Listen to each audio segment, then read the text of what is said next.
le dire. Du coup, juste, voilà, rapidement, du coup, je le redis en une petite phrase pour... voilà, ok.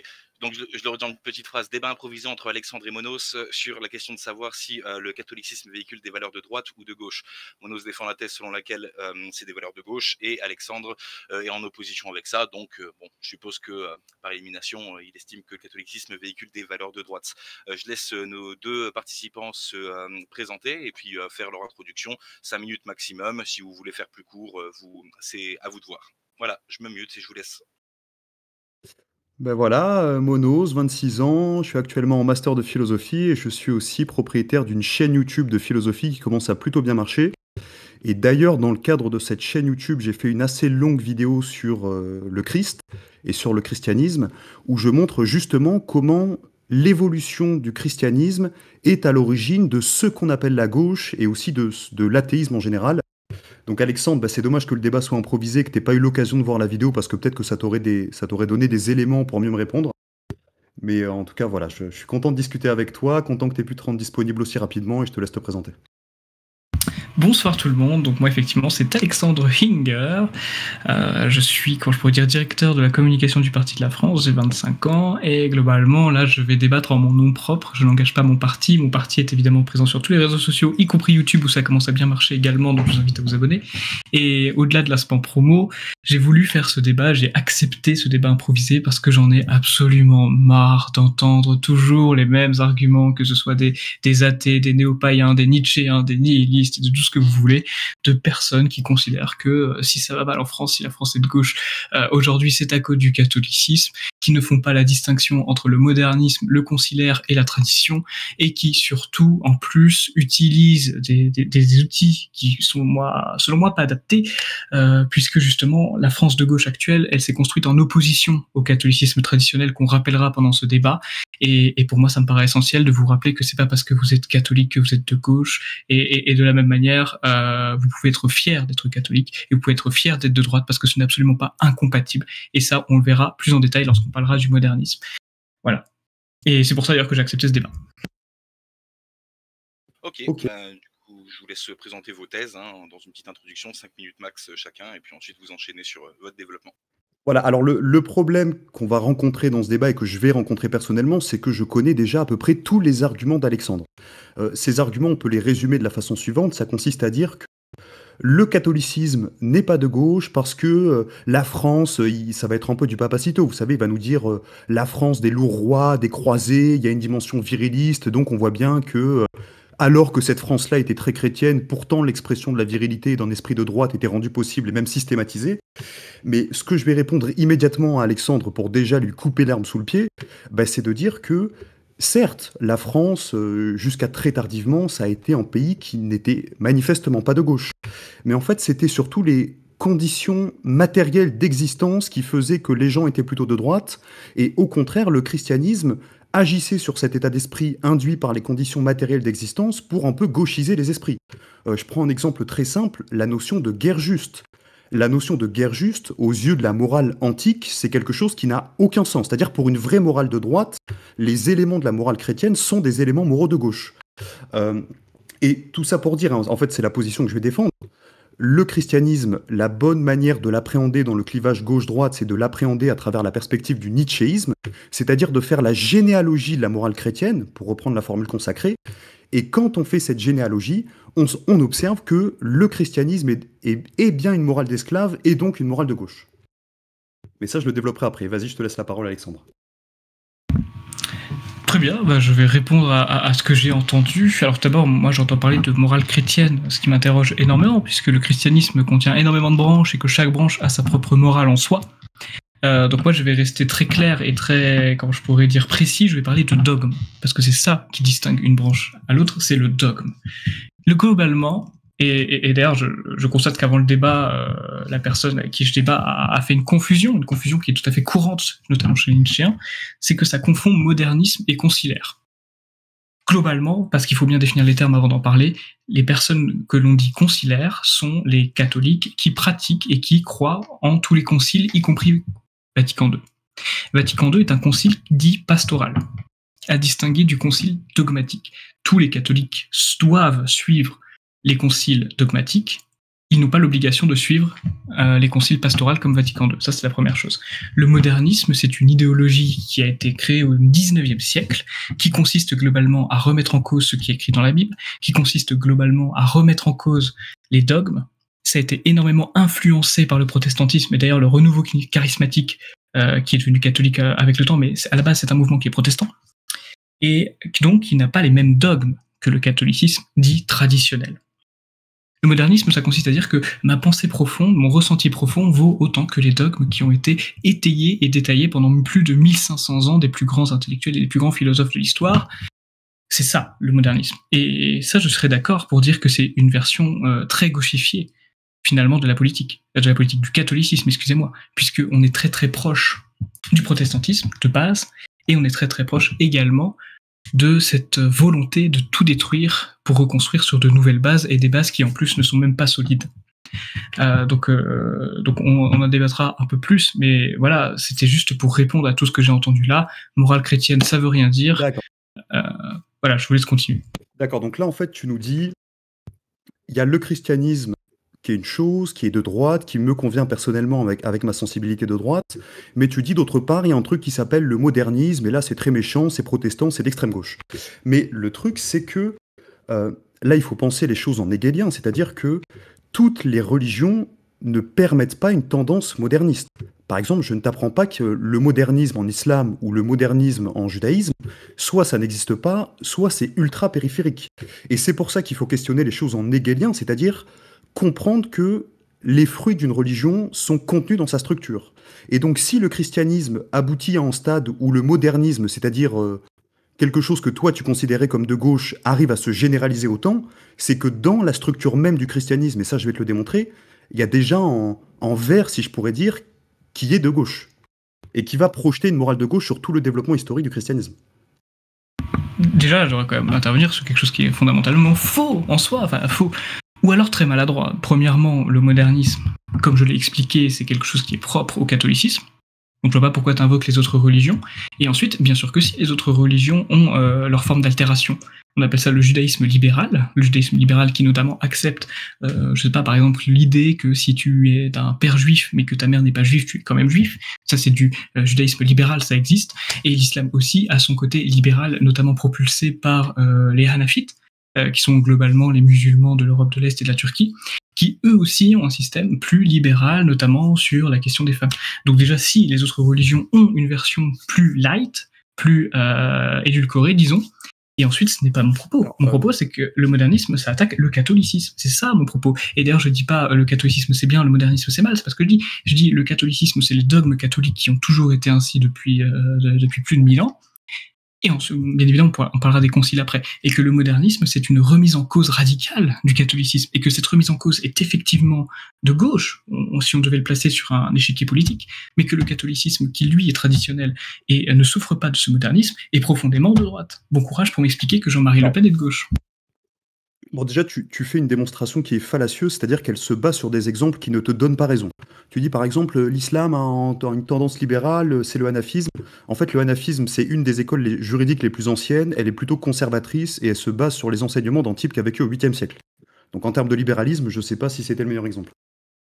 Aujourd'hui, l'anafisme est je vous invite évidemment, chers auditeurs, à faire vos recherches, mais l'anafisme est considéré comme assez libéral dans la mesure où, par exemple, la femme peut avoir un voile de couleur, ce qui n'est pas le cas dans le malikisme. Mais si tu veux, mon propos, ça n'est pas de dire que la modernité ne laisse pas son empreinte sur l'islam, et je citais aussi le judaïsme.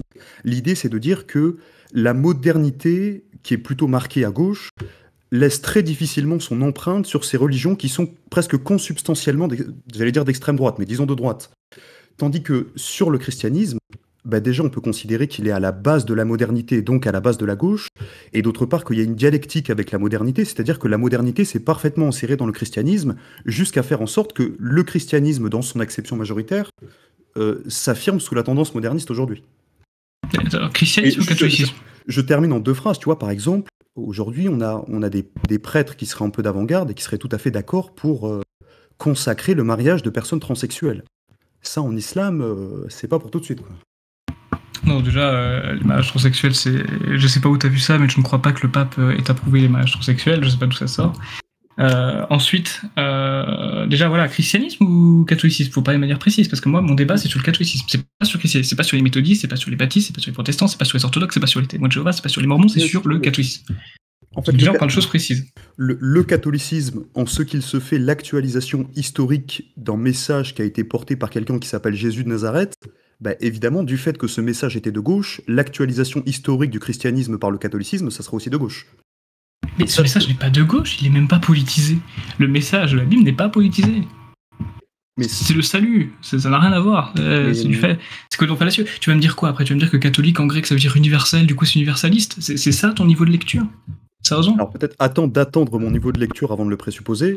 Et en fait, la gauche et la droite, évidemment, il faut élargir ça. Ça n'est pas que des catégories institutionnelles et juridiques ou politiques à strictement parler. C'est aussi des catégories morales.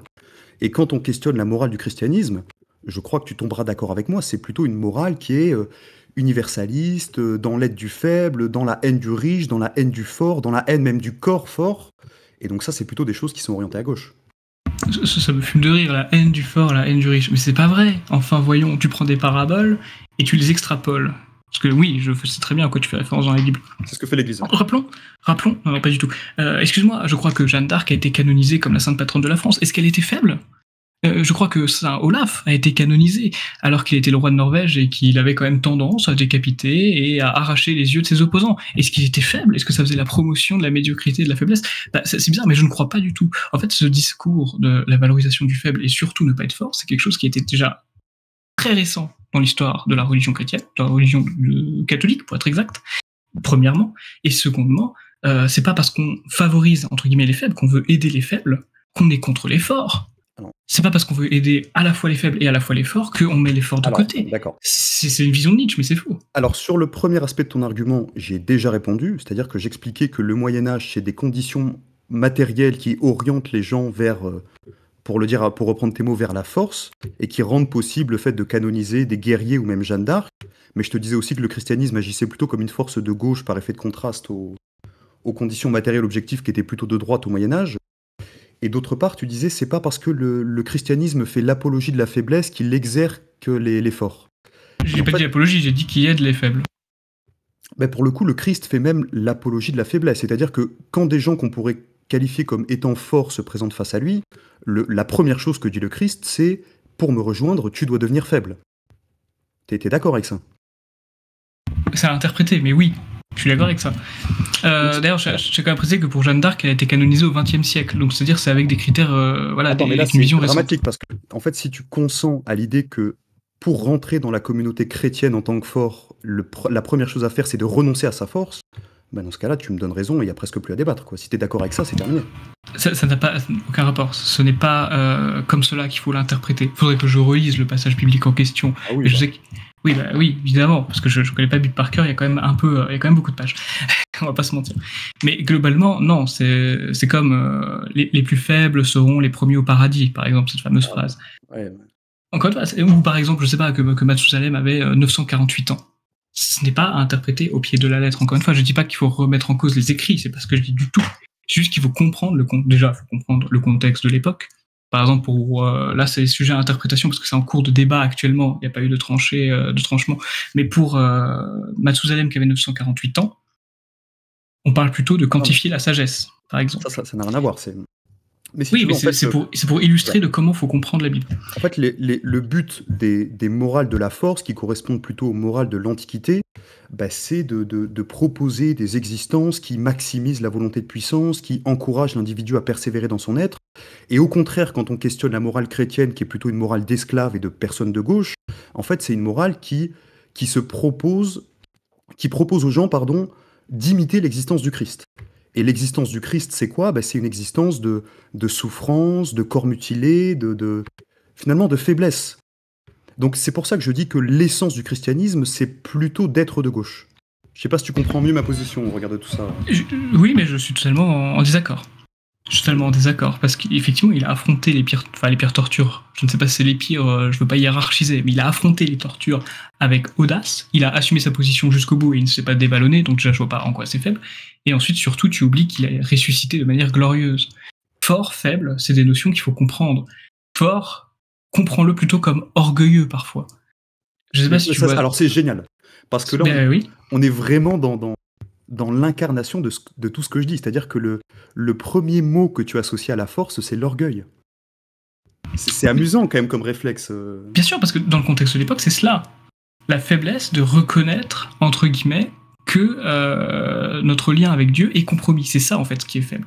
C'est le fait que nous sommes touchés par le péché originel. Donc ça, il faut voir ça d'un point de vue, quand je peux dire catholique, il faut avoir le dogme catholique en tête pour apprécier, pour comprendre cette argumentation. Mais c'est dans ce sens-là qu'il faut le comprendre. C'est que notre lien avec Dieu est affaibli et qu'il faut justement le rétablir. C'est ça qu'il faut comprendre. Ensuite... Vas-y, je t'en prie. Pas de souci. Tu me diras ton impression après. Ensuite, c'est parce que quand nous sommes forts, c'est quand nous œuvrons pour Dieu. Exemple très concret, parce qu'on parle beaucoup de politique, enfin on a parlé beaucoup de politique plus tôt avant cette antenne, donc c'est évidemment très lié. Lorsque nos hôpitaux étaient forts, lorsque notre armée était forte, lorsque notre justice était forte, c'est quand nous agissions pour Dieu. Depuis qu'on ne met plus Dieu au centre de nos œuvres, toutes les choses que je viens de citer sont sur le déclin, sont sur la faiblesse. Parce que justement, ce n'est plus épaulé par Dieu. Les hôpitaux, l'armée, la justice, vous êtes tous d'accord, je pense, pour nous dire qu'actuellement c'est en déclin. Voilà. Et ben je pense qu'effectivement, une des causes, c'est parce qu'on n'agit plus pour Dieu, on agit pour l'individu.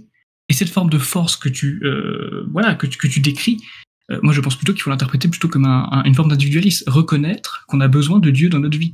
Ça peut être vu comme une faiblesse, oui, parce que notre lien avec lui est affaibli depuis le péché originel. Et qu'il est rétabli, qui est en voie de reconstruction, jusqu'à le jugement dernier, ça tu le sais, puisque Jésus est venu racheter nos péchés. C'est ça le postulat catholique. Ce n'est pas du tout une apologie de la faiblesse, pas du tout, vraiment pas. Alors là, pour le coup, je crois que tu rentres dans une théologie qui est un peu hors de propos, et donc pour recentrer le débat, je te propose d'aller sur un cas très particulier. Par exemple, est-ce que tu saurais me mettre en évidence des paroles qu'aurait prononcées le Christ et qui permettraient de lutter contre l'immigration? Parce que je crois que c'est aussi un des projets essentiels de ton parti, enfin du parti dont tu es le communicant. C'est pas un manifeste politique, la Bible. C'est pas d'ailleurs, de la même manière, il n'incite pas à l'immigration, parce que j'entends parfois le pape François dire qu'il faut accueillir les migrants en Europe, etc., sans m'opposer au pape François, puisque je suis conciliaire traditionnel. J'admets sans aucune problématique que Jésus ne fait pas l'apologie de l'immigration, elle ne fait pas non plus l'apologie de la réimmigration. Ça n'a absolument rien à voir. Ce n'est pas un pamphlet politique, comme ce n'est pas un livre de science non plus. Ce serait comme invoquer la science pour attaquer la Bible. Ça n'a pas de sens. C'est-à-dire que ça n'aurait eu aucun sens pour le Christ de dire « Je vous le dis en vérité, pas d'immigrer dans vos nations ». Évidemment, le Christ n'a jamais dit ça et ça n'aurait eu aucun sens. Mais en fait, quand on questionne ce que va produire la morale chrétienne, en fait, c'est une morale qui ne se donne pas les moyens de refuser l'immigration actuelle. Et moi, je te demande de me citer un verset ou une parole qu'aurait prononcé le Christ qui permettrait de construire une morale telle que l'immigration actuelle ne serait pas acceptable. Mais c'est pas du tout, parce que tu me demandes de prouver un postulat que je ne défends pas. Absolument rien ne t'oblige d'être contre l'immigration quand tu es catholique, de la même manière que absolument rien ne t'oblige à accepter l'immigration quand tu es catholique. Ça n'a absolument rien à voir. C'est très, je sais pas si c'est fallacieux, mais c'est très maladroit de poser cette question, parce que cette question n'a absolument aucune réponse. Et d'ailleurs, je tiens quand même à rajouter quelque chose qui me paraît essentiel. C'est que on peut très bien vouloir christianiser le monde sans vouloir que tout le monde habite dans la même nation, dans le même pays. Je peux très bien vouloir que les Congolais soient chrétiens sans pour autant que les Congolais vivent en France. Et si tu veux, ça n'a pas de rapport. En fait, la morale chrétienne, c'est une morale de l'indistinction universelle. Et ça, par exemple, c'est appuyé par la doctrine pauléenne, ou apollinienne, je sais plus. Épître aux Galates, par exemple, on a Paul qui nous dit, tu dois connaître, il n'y a plus juif ni grec, il n'y a ni esclave ni libre, il n'y a plus d'homme ni de femme, car tous vous êtes un en Jésus-Christ. Oui, c'est le Nouveau Testament.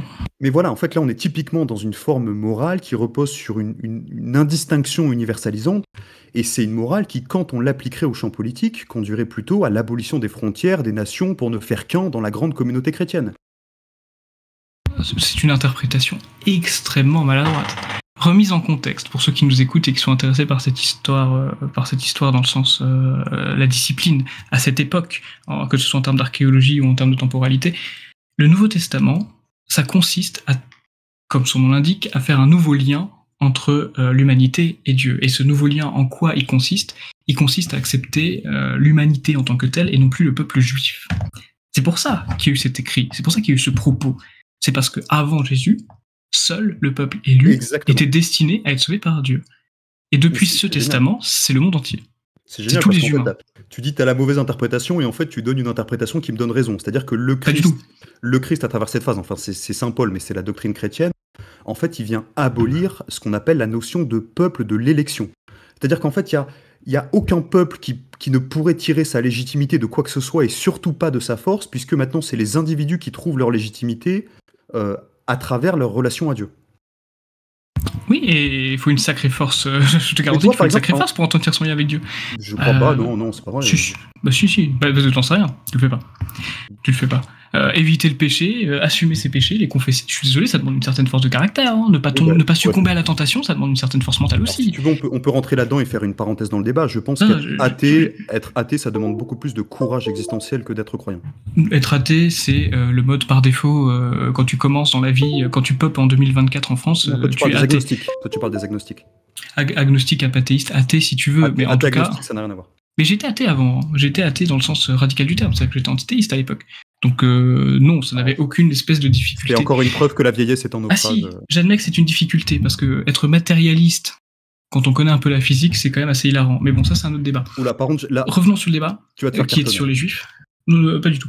Revenons sur le débat qui est sur les juifs, c'est juste une précision que, effectivement, le salut n'est plus réservé aux juifs, mais à l'humanité entière. Est-ce que ça veut dire, pour autant, qu'il faut que toute l'humanité soit mélangée? Non. Et d'ailleurs, je tiens à rajouter que l'immigration mauvaise que tu combats et que je combats, c'est quand même assez amusant, elle est là depuis que la société est athée et laïque. Non, mais...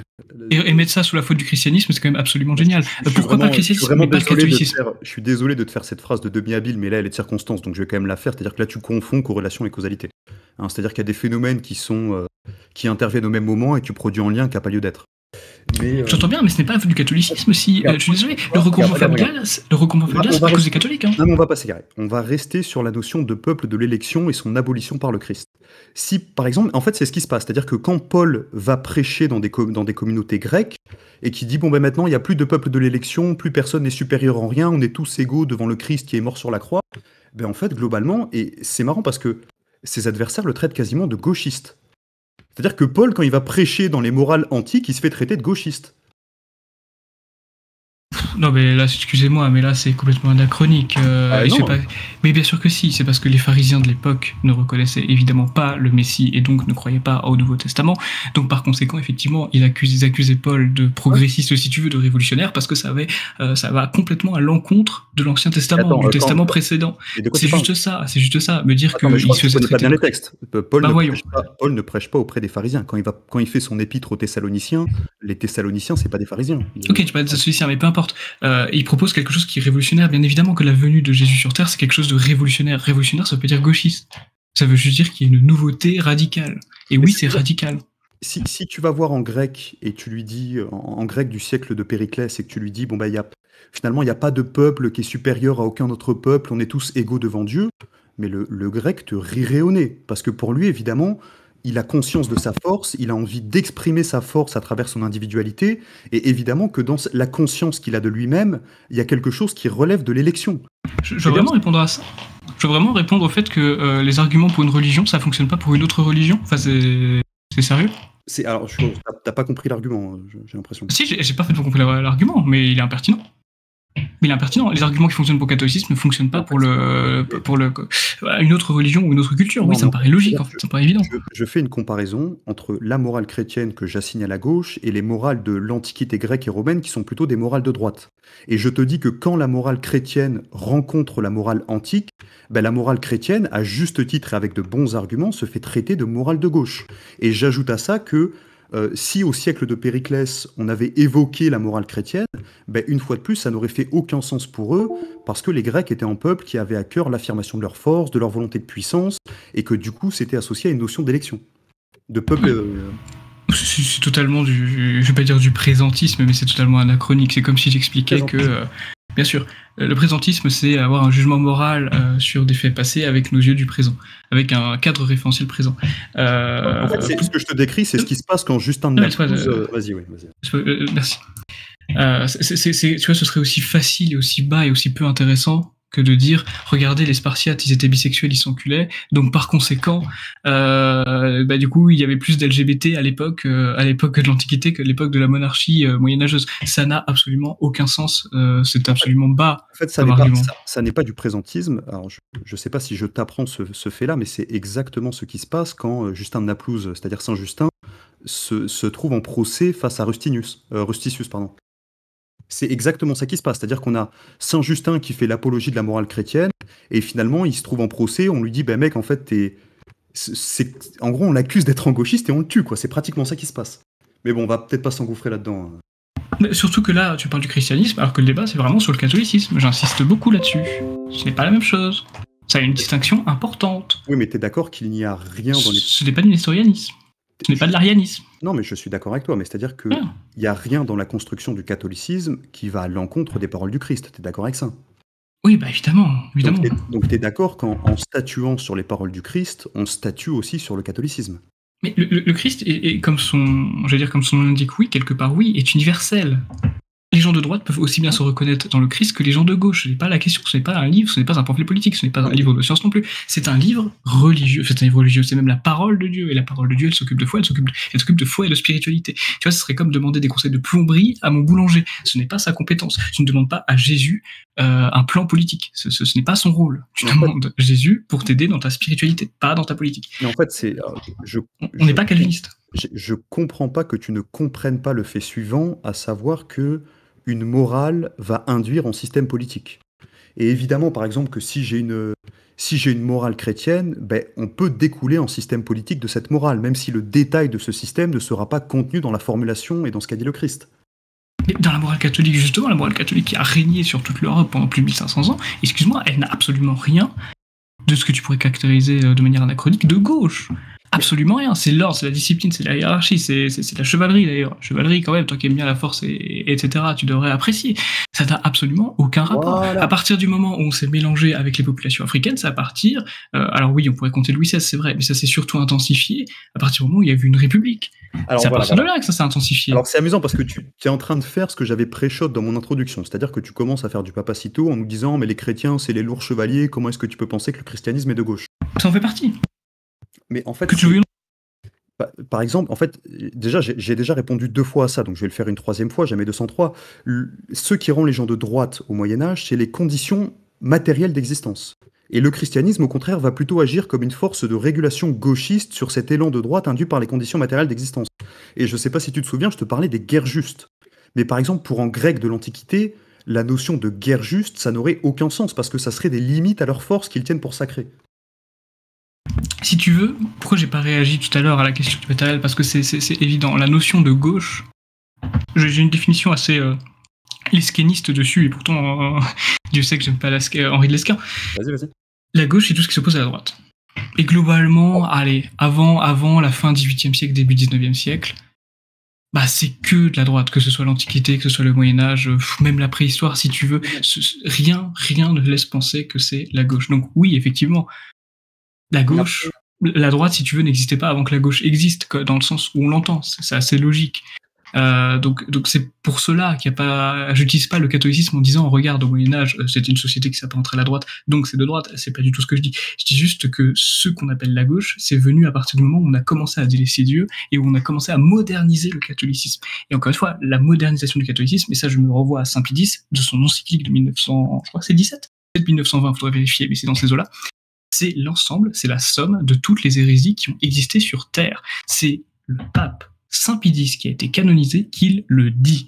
Donc tout ce que tu reproches au catholicisme, en fait, ce sont des hérésies. Et ça, c'est le point de vue du dogme catholique. En fait, c'est la tradition. Alors, je veux pas faire de l'ad hominem, mais vraiment, je te respecte, je t'apprécie d'avoir comme interlocuteur, mais j'ai simplement l'impression que tu ne comprends pas ce qui est en jeu dans le christianisme. Et en fait, tu t'étonnes de voir des embranchements qu'il a pris alors que ces embranchements étaient contenus dans sa structure même. Alors, christianisme ou catholicisme? Mais christianisme et catholicisme, pour moi, là, c'est des termes qui sont assez équivalents, t'as bien compris. Et c'est ton erreur. Mais on a déjà vu que c'était pas une erreur quand je te disais que rien dans la doctrine catholique ne contrevenait aux paroles du Christ. En statuant sur les paroles du Christ, je statuais aussi sur le catholicisme. C'est ce que je t'ai reproché tout à l'heure, parce qu'on parle bien du catholicisme. Le catholicisme qui a plus de liens avec la politique, on va pas se mentir, que le christianisme dans l'absolu, qui est un ensemble, un spectre extrêmement large. Ça t'aura pas échappé. Regarde. Et d'ailleurs, le fait que le modernisme soit majoritaire, parce que j'ai oublié de répondre à ça, et tu avais dit quelque chose de pertinent, c'est le modernisme qui l'a plus ou moins gagné aujourd'hui dans le catholicisme. Et ça, je suis totalement d'accord avec toi. Par contre, là, je pense que c'est une phase transitoire. C'est-à-dire que, je sais pas d'ailleurs dans les auditeurs s'il y a des nouveaux convertis, s'il y a des chrétiens qui se sont baptisés à l'âge adulte, mais globalement, on peut constater quelque chose de super intéressant. C'est que dans les églises modernes, la moyenne d'âge, elle doit être de 60 à 70 ans, d'un point de vue des paroissiens. Quand tu vas dans une église tradie, la moyenne d'âge, elle est même pas de 30 ans. Et c'est pour ça que je pense que c'est une phase transitoire. Les gens ont été modernistes pour des raisons tout à fait légitimes, parce que la tradition a fait des erreurs monumentales. Par exemple, la tradition, un exemple très concret, la tradition a trop joué sur la peur de l'enfer, qui fait que beaucoup de personnes ont eu peur de l'enfer et ont été dégoûtés en réalité du catéchisme, et par conséquent, ils se sont tournés vers le modernisme, qui est beaucoup moins regardant sur les dogmes, mais qui en même temps est beaucoup plus rassurant de ce côté-là. Ok, la tradition a compris cette erreur, elle veut plus reproduire cette erreur. C'est pour ça que les nouveaux baptisés, souvent, ils sont tradis. Mais c'est une phase transitoire. Une fois que les boomers seront morts, les modernistes, ils vont disparaître avec. Les modernistes, c'est une phase transitoire. Et d'ailleurs, c'est facile de soutenir l'Église quand elle est à son apogée. Comme Jésus, quand il est glorieux, c'est très facile de le soutenir. C'est beaucoup plus difficile de soutenir Jésus lorsqu'il est sur la croix et qu'on est persécuté pour se faire battre. Et ben là, c'est la même manière. C'est très facile de soutenir le Vatican lorsqu'il est glorieux. C'est très difficile de soutenir le Vatican dans son état actuel, où justement il est imprégné par le modernisme, imprégné par l'hérésie. Mais il faut avoir de l'espérance, c'est Saint Paul qui nous le dit, pour justement réespérer une réhabilitation de l'Église pour qu'elle soit de nouveau tradie. D'accord, bon. En gros, tu fais une analyse qui est la suivante, et j'aimerais vraiment t'encourager à la nuancer, qui consiste à dire que le modernisme à l'égard du catholicisme, ça serait simplement une contingence néfaste, mais que ça n'est pas quelque chose qui est en lien direct avec le catholicisme ou avec le christianisme. Mais c'est une hérésie. C'est ça son lien, c'est une hérésie. Si tu veux, tu le disais toi-même, le catholicisme, c'est quelque chose qui contient en soi très peu de principes. C'est pas comme le judaïsme où il y a 614 commandements auxquels il faut se soumettre de manière impérative.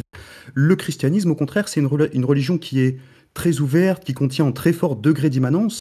Et en fait, c'est ce constat-là qui a amené Hegel à dire que le christianisme contenait son propre dépassement.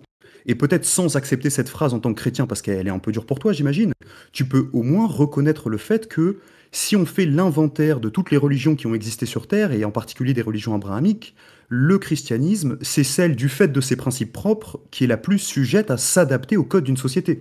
D'ailleurs, le Christ, quand on va le voir et qu'on lui demande qu'est-ce qu'il faut faire exactement en société, qu'est-ce qu'il faut faire pour l'impôt, qu'est-ce qu'il faut faire sur les institutions, le Christ, il dit à Rome, faites comme les Romains, rendez à César ce qui est à César, et mon royaume n'est pas de ce monde. Donc évidemment, le christianisme, du fait qu'elle a une essence qui est très adaptative, en fait, elle contient en elle-même ce que toi, tu pourrais appeler le virus du modernisme.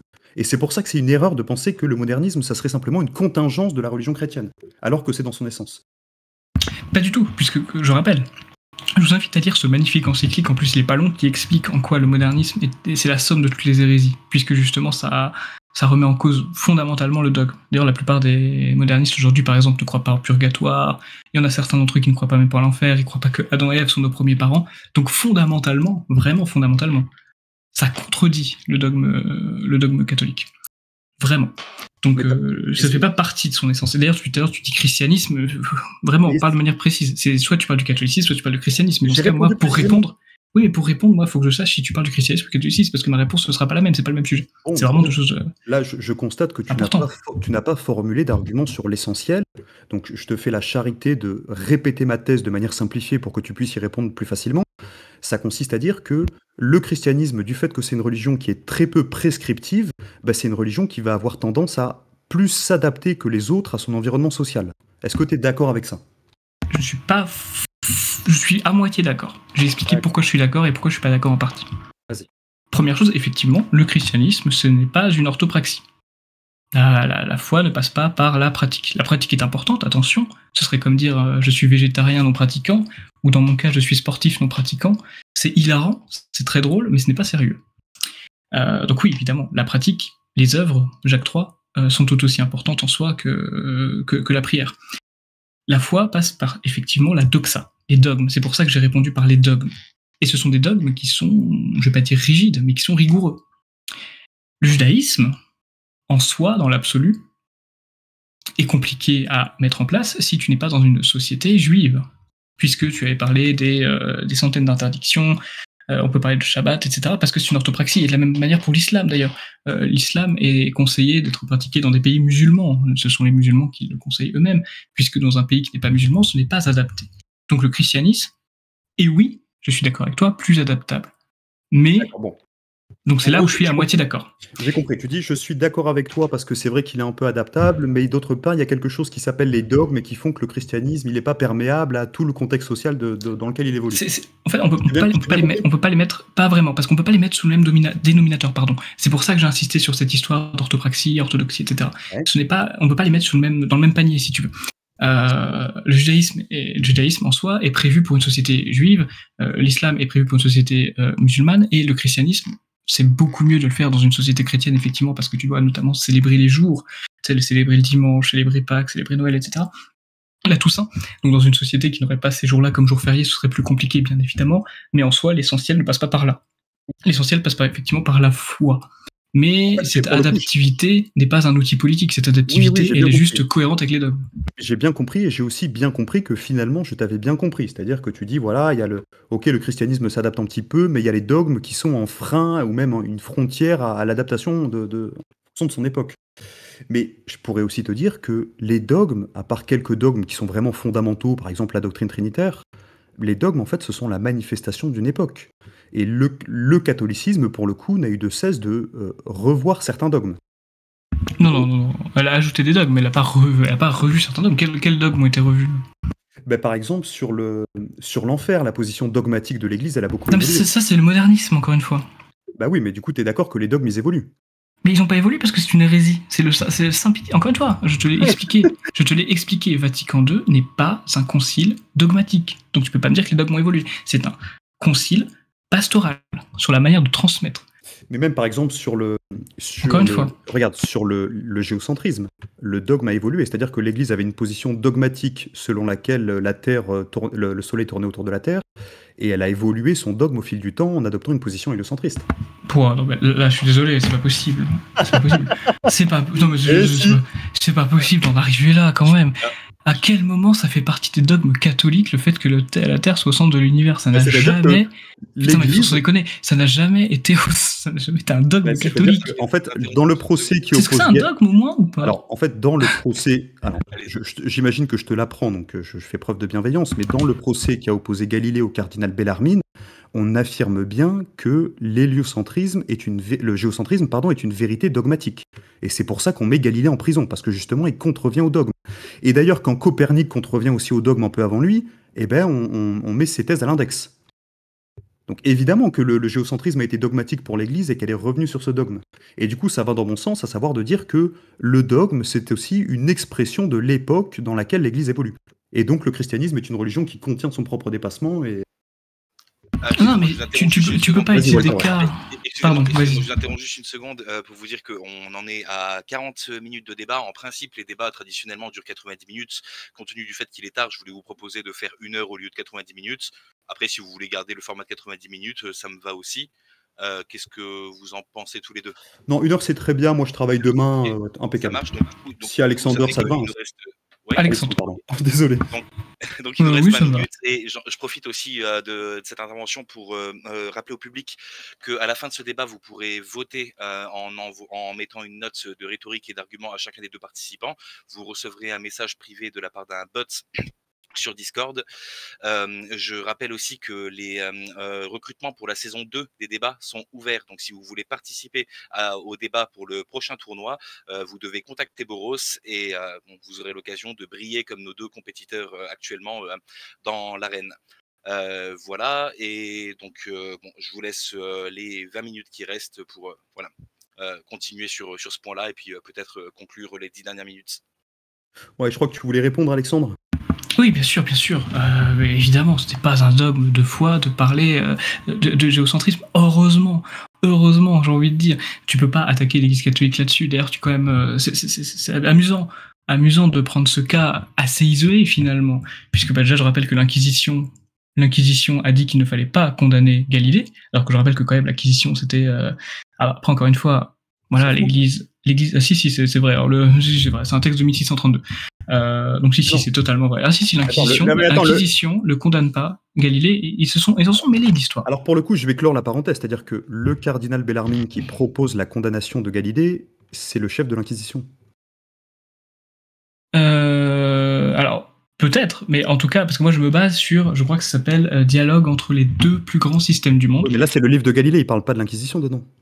Ah, si, vraiment, Non, si. mais j'ai lu en entier, l'Inquisition n'est pas mentionnée. Faudrait revoir, pardon, mais selon moi mes cours, parce que j'en ai parlé pendant mes cours de licence en histoire, l'Inquisition, justement, c'est bien précis dans ce texte que ça ne condamne pas Galilée. Mais attends, Galilée se fait Totalement. condamner par le cardinal Bellarmine, qui est sinon le chef, ou du moins un membre très haut placé. Je pense pas que ce soit le chef de l'Inquisition. Je pense pas que ce soit le chef de l'Inquisition, parce que le chef de l'Inquisition, justement, ne condamne pas Galilée. Mais évidemment que si, c'est C'est tout. Bellarmine. C'est Bellarmine. Bah, il faudrait vérifier. D'ailleurs, Bellarmine, Vérifier. c'est l'inquisiteur qui envoie Giordano Bruno sur le bûcher. Vérifier. Sauf que Mais nous, y a pas, allez vérifier si vous voulez. Mais, vérifier, l'Inquisition, c'est très simple. L'Inquisition catholique ne condamne pas Galilée. C'est écrit dans ce livre. 1632, vous pouvez vérifier. Mais attends, le livre de très Galilée simple. ne parle pas de l'Inquisition. Bon, bref, ok. Si, non, si. Mais de toute façon, vous savez, les auditeurs, ils pourront vérifier en direct sur Internet. Ils vont taper, voilà, Galilée, Inquisition, condamnation, Oui, puis voilà, c'est terminé. Ils pourront notamment taper Robert Bellarmine, s'apercevoir que c'est la personne Mais qui a t'apprends tout. condamné et voir que, par exemple, à la cinquième ligne de l'article Wikipédia, on apprend qu'il était membre de la sacrée congrégation de l'Inquisition romaine et universelle. Donc il n'était pas chef. Il était haut placé dans l'Inquisition, parce qu'il était cardinal, du coup. Peut-être, mais l'Inquisition ne le condamne pas pour ça. Et je sais d'ailleurs que l'enquête sur Galilée, était surtout pour savoir s'il avait des liens avec le protestantisme. Et du coup, oui, pourquoi j'ai dit que c'est intéressant de se condamner sur le cas isolé Parce que je te rappelle quand même que l'Église catholique a financé la plupart des études scientifiques, que ce soit durant tout le Moyen-Âge d'ailleurs, ou même après. D'ailleurs, la théorie de l'évolution, parce que je sais que tu n'en as pas parlé, je ne te donne pas des propos que tu n'as pas dit, mais la théorie de l'évolution est acceptée aujourd'hui par l'Église catholique, elle ne contredit pas le dogme, et certaines études relatives à la théorie de l'évolution post-Darwin ont été financées par l'Église catholique. Et d'ailleurs, de manière générale, l'Église catholique a toujours aidé à l'avancement de la science. Donc, ok, tu me parles de Galilée, sauf que ses travaux aussi ont été financés par la science. Copernic aussi, ses travaux ont été financés par l'Église, pardon. Ils ont été aussi financés par l'Église catholique. L'Église catholique ne contredit pas la science ne contredit pas l'Église catholique. Eh ben, évidemment que si. Et évidemment que non. Alors quoi alors ? Alors ben voilà, ça va être la dernière partie du débat, on va se régaler. Et simplement, j'ai mis l'article Wikipédia sur le procès de Galilée. Galilée a en effet été condamné par l'Inquisition. Il n'y a aucun doute là-dessus. Je te propose de fermer la parenthèse. Évidemment que la science, elle est presque fondamentalement athée par essence, puisque ce que nous dit la science fondamentalement, c'est que l'intégralité de l'univers est explicable sans recours à un principe immatériel ou transcendant ou théologique. Tu peux m'expliquer matière noire alors, s'il te plaît ? La matière noire, tu sais que en fait, il y a la relativité générale qui produit le mouvement de certains objets ou structures d'objets dans l'univers, par exemple les galaxies. Et la matière noire, c'est quelque chose qui est invoqué pour rétablir l'accord entre la théorie de la relativité générale et l'observation qu'on fait des mouvements des corps. Très bien, donc on ne sait pas ce que c'est, concrètement. Il n'y a pas de consensus là-dessus encore. Et attends, ensuite... Attends, une seconde. Attends, je me permets. J'aimerais quand même contredire tout ce que tu as dit. Déjà parce que la science ne s'occupe pas de religion, la religion ne s'occupe pas de science, mais en tout cas les deux ne sont absolument pas contradictoires. Et quand tu dis que la science elle est athée par nature, moi je trouve ça absolument scandaleux, puisque je crois savoir que le catholicisme explique que l'univers a un début et il aura une fin, et je crois que c'est très tard dans la science qu'on admet... Ouais. Justement, qu'il y a un début et une fin. On admet le début, notamment grâce à la théorie du Big Bang qui a été faite par un moine. Ok, alors on va s'arrêter là et après je te laisse la thermodynamique pour la fin de l'univers aussi, pour le coup, et justement ça contredit d'ailleurs certaines croyances matérialistes. D'accord. Alors, est-ce que tu peux me dire ce qui, dans la théorie du Big Bang, dit que l'univers a une origine ? La théorie du Big Bang, c'est justement l'explication du début de l'univers. Et ça, c'est ce que je te demande de démontrer. L'expansion de la matière. Qu'est-ce qui, dans la théorie du Big Bang, permet de dire que l'univers a une origine ? L'univers d'origine, c'est justement le Big Bang. C'est l'explosion du Big Bang. Non, mais comment la théorie du Big Bang dit que l'univers a une origine ? Est-ce que tu le sais, ça ? C'est quoi le Big Bang. Donc en fait, quand je te demande de prouver que la théorie du Big Bang dit que l'univers a une origine, tu me dis oui, mais la théorie du Big Bang dit que l'univers a une origine. Mais qu'est-ce que tu dis ? C'est le principe même de cette théorie. Je vais pas trop faire la théorie. La théorie du Big Bang, alors aujourd'hui tu dois savoir qu'elle s'appelle la théorie lambda CDM, on parle plus de théorie du Big Bang, c'est une théorie qui décrit un moment particulier de l'univers, à savoir un moment qui est dense et chaud. Mais en fait, c'était une question rhétorique, c'est-à-dire que rien dans la théorie lambda CDM ou ce que toi t'appelles la théorie du Big Bang ne permet de dire que l'univers a une origine. Mais absolument rien. Je suis désolé, mais si. Je crois que c'est 13,8 milliards d'années, si j'ai pas de bêtises. 13,8 milliards d'années, c'est le début de l'univers avec la matière que nous connaissons, avec les lois de la physique que nous connaissons. C'est l'origine, justement. Par exemple, à quel moment la théorie lambda CDM dit que les bosons ont une origine? Pour les bosons, je ne sais pas. En fait, c'est un piège. Elle ne le dit pas, justement. Très bien. Bah, très bien. Donc en fait, qu'est-ce qui te dit que les bosons ont une origine? Mais écoute, je ne sais pas. Bah, si c'est quoi cette question? Pourquoi tu dis que l'univers a une origine si tu sais pas si de la matière a... mais je suis désolé. Je m'attendais pas à ce que tu dis, je sais pas du coup. Mais non, mais tu me poses des questions. Tu me poses des questions où même la science n'a pas réussi à trancher de manière consensuelle. Bah, c'est-à-dire qu'en gros, du coup, tu dois tomber d'accord avec moi pour dire qu'il n'existe absolument rien en science actuellement qui permet de dire que l'univers a une origine. Bah, le plus probable, c'est le Big Bang, on est d'accord. Mais le Big Bang ne dit pas que l'univers a une origine. Si, l'univers, c'est bien sûr que si, la matière et les lois de la physique actuelle ont une origine, et cette origine, c'est au moment du Big Bang, c'est-à-dire 13,8 milliards d'années. Je vais même aller plus loin, je vais faire un peu d'épistémologie, c'est-à-dire que pour un physicien, penser l'origine de l'univers, ça n'est même pas possible, parce que pour un physicien, origine, ça veut dire conclusion. Par exemple, quand un physicien veut faire l'origine des étoiles, il énumère tous les processus au terme desquels les étoiles sont la conclusion. Et du coup, le physicien, quand il investigue l'origine d'une chose, il suppose toujours en déjà la physique. Donc en fait, dans cette épistémologie qui est l'épistémologie de base de la physique, c'est impensable d'avoir une théorie qui dirait que l'univers a une origine. Et ça tombe bien, il n'y en a pas d'ailleurs. Mais bon. Ce qu'il dit. Non, mais alors là, pour le coup... Non, alors, encore une fois. Il y a consensus absolu, il n'y a aucun physicien qui dit aujourd'hui que le Big Bang prouve que l'univers a une origine. Personne ne dit ça aujourd'hui. Bien sûr que si, ne serait-ce qu'en se basant sur le fond diffus cosmologique, pardon, ne serait-ce que sur ça, c'est comme ça qu'on a calculé les fameux 13,8 milliards d'années, justement. D'ailleurs, là, c'est vrai qu'on sort un peu de mon domaine d'expertise, parce que d'habitude, je parle plutôt de politique. Et là, ça vaut que la physique, surtout la physique aussi poussée, je n'ai pas l'habitude. Mais justement, je conseille un livre qui est très intéressant, qui a été écrit par le frère de Vincent Bolloré. J'avais oublié son nom pendant quelques secondes. Le frère de Vincent Bolloré avait écrit un livre sur justement les preuves scientifiques et la croyance de Dieu, qui expliquait justement que le Big Bang, la théorie thermodynamique et bref, toutes ces joyeusetés de la physique n'allaient pas à l'encontre des dogmes catholiques. Parce que d'ailleurs, tu me demandes de prouver l'origine de l'univers, mais moi, je n'ai toujours pas entendu de preuves comme quoi les dogmes catholiques ont été contredits par la science. J'aimerais bien aussi en entendre un peu là-dessus. Et ensuite... Ok, c'est super. Et justement, il décrit parfaitement ce que je peux pas expliquer parce que j'en ai pas le niveau. Qu'est-ce que le Big Bang et en quoi le Big Bang correspond à un début de l'univers tel qu'on le connaît. Alors, c'est-à-dire que la personne que tu cites en point commun avec toi, c'est-à-dire que tous les deux, vous n'avez pas le niveau. Parce que ce livre, pour le coup, c'est un tissu d'ânerie, il a été réfuté par tout le monde. Il n'y a que chez les catholiques qu'il a eu en écho, mais vraiment, ça vous a pas rendu service, ce livre. Pour clore le sujet, tu peux aller voir l'article Wikipédia ou écouter des conférences d'Étienne Klein. Tu apprendras évidemment que l'univers n'a pas d'origine, ou en tout cas on ne sait pas, et que la théorie du Big Bang ne permet pas de le dire. Mais en tout cas, sur la réfutation du catholicisme par la science, bah évidemment, il y a la théorie de l'évolution qui vous a fait beaucoup de mal. Mais pas du tout, parce que l'Église catholique soutient la théorie de l'évolution. Ouais, mais à quel prix? Bah si, comment ça, à quel prix? Par exemple, Adam et Ève, c'est où par rapport aux australopithèques? Oh non, on peut pas le situer comme ça. On peut pas le situer comme ça. On peut pas le situer. De toute façon, peu importe. La question d'Adam et Ève, ça s'appelle un mystère. Dans le catholicisme, on appelle ça un mystère. Mais en tout cas, ça ne contredit absolument pas. Déjà, premièrement, Dieu n'a jamais été dans tu sais, le créationnisme, c'est beaucoup, comment je pourrais dire, le protestantisme. Dieu peut parfaitement permettre à ces espèces d'évoluer en fonction de leur environnement. La théorie de l'évolution n'est absolument pas à l'encontre, évidemment, du dogme catholique. Ensuite, il y a deux cas possibles. Soit on considère que Adam et Ève sont nos premiers parents d'un point de vue biologique, ce que je pense, soit on considère que Adam et Ève sont les premiers humains à avoir conscience de Dieu, ce que je pense aussi.